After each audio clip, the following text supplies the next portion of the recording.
legitimate, we'll put them on the list. A lot of them are like, what we concentrate on the most is collapsed catch basins. We have a lot of them, and you'll see we have a lot of those on our CRM list that are getting worked on right now.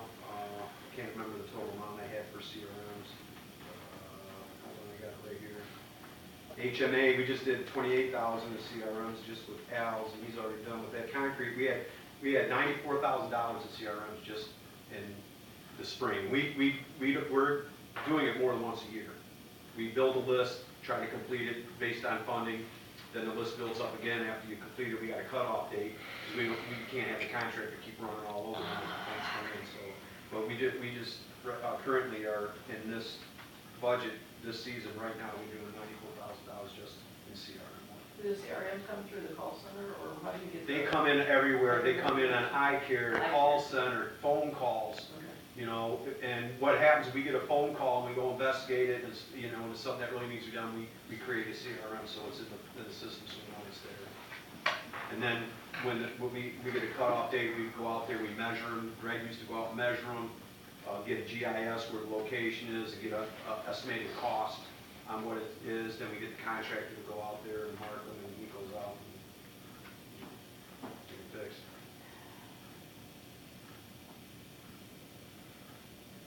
All that comes out of the same fund, so.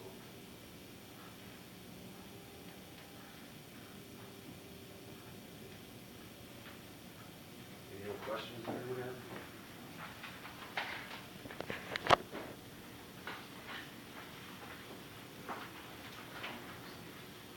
If no more questions, then I think we're going to go to, if it's pleasure of the board, I think I will try to do Act 179 fund, which is the animal shelter, compost and rubbish, and then we'll leave water and sewer to last just because. Just looking at the pages order, the Act 179 fund, which is the animal shelter, and the compost and rubbish starts on page 55.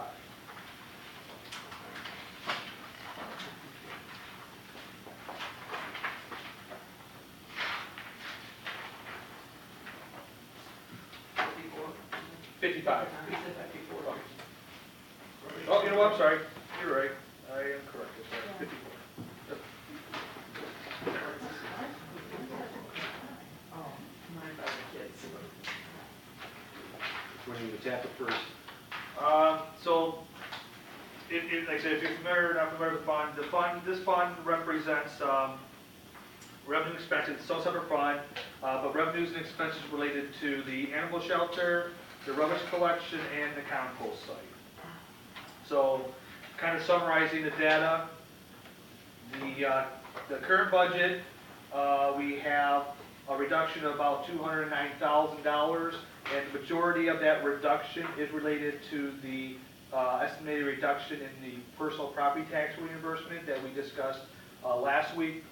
This is a fund that has tax revenue, and because of the TIFA capture of that personal property tax reimbursement, we are estimating lower than amounts than originally anticipated. So that's the majority of the decrease for the current year, and that's offset by some increases in other revenue. You know, $20,000 for the composting charges, and then you know, some other little small changes, donations, things like that. So those offset that reduction a little. And then on the expense side, the animal shelter has no change in expenses, and then the compost and rubbish has $127,000 change, and majority of that change is the general pension contribution, and the reason for that is twofold. Because the general pension, the contribution that the city does is allocated between different funding sources: general fund, building department, water sewer, and animal shelter. That amount increased a little bit from the original amount based on the PA 202 corrective action plan. It changed a little bit of the assumptions that made our contribution a little bit larger. And then the other major change is we allocate that whole amount based on FTE. So even though that the current FTE in the animal shelter and compost fund remain the same, say that there's 100 people that are currently active that are in the general pension, and then 10 of those people are in the compost, then 10% of that contribution will go to compost. But with, when people retire and new players are hired, now those new hires are not part of the pension plan, they're part of the DC plan. So now we may have 90 people who are active, and you still have 10 people in compost.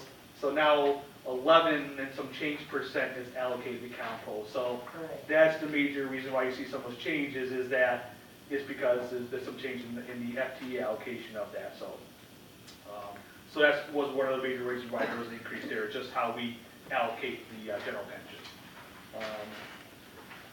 So that was the major change on 1819, 1920.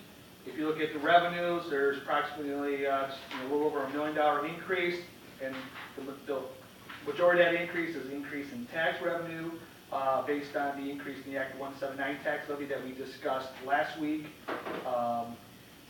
And then on the expense side, just a little bit of reduction in the animal shelter. Basically, what looks like it's on one-time expenses from the prior year that are not in the current year. And then in the rubbish, actually has a $405,000 increase, and the big majority of that increase is in the rubbish collection area, which I'm sure Keith will address here when we get to it. But that's the major increase in that area. From a fund balance point of view, we're anticipating a fund balance of $358,000 at the end of next year, which represents 6.1% of the expenditures, which, again, is, according to best practices, is a little low. But, again, we're still, like this fund, we're still going to need to address it and, move forward and try to figure out ways to increase that percentage. So, with that all said, Keith, if you want any highlights on it, or if there's any questions from council, we'll be happy to go over that right now. Any questions? Do you go to the wages and benefits? Yes. First, that's already increased. So here is the animal shelter, and as I mentioned before, we were talking about the ordinance. They have 10%, and then the 90% is allocated here for the operators for the animal shelter. So, and then you have director's percentage, and then you have some part-time people that Keith was alluding to earlier too, part-time. So. There are going to be some significant changes that need to be discussed with the council. As far as the rubbish, the residential pickup, you can see there's an increase in that, and we just opened up bids yesterday. So we know there's going to be an increase. I just did a little rough work, and it looks like the budget figure is pretty close. It's about 2.6 million that we got on current rates based on what we opened up in the budget yesterday. But we only had one bid. I thought it was 2, no?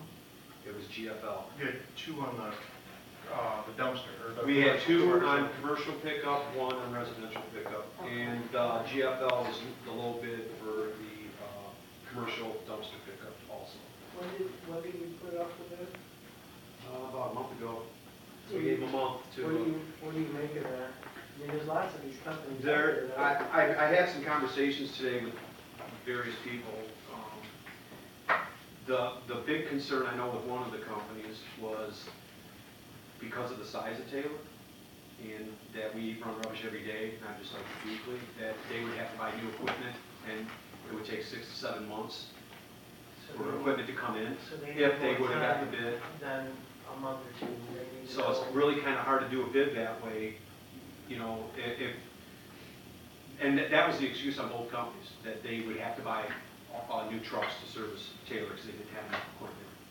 When you say both companies, there are 2 companies that Both companies, I'm talking about the 2 big ones, Republican Waste. So do we have a list of how many companies you sent it to, sent up? Richard has who got it from the Mint.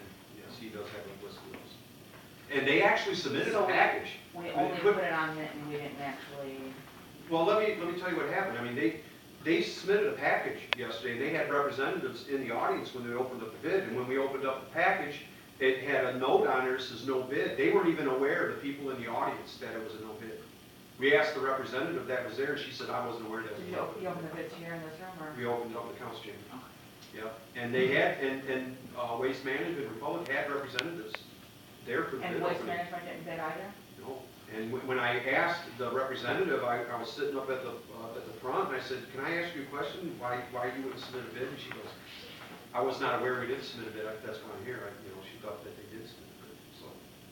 And then when we called today. And so that was Republican, so then Waste Management had representatives here also, but they didn't submit a bid?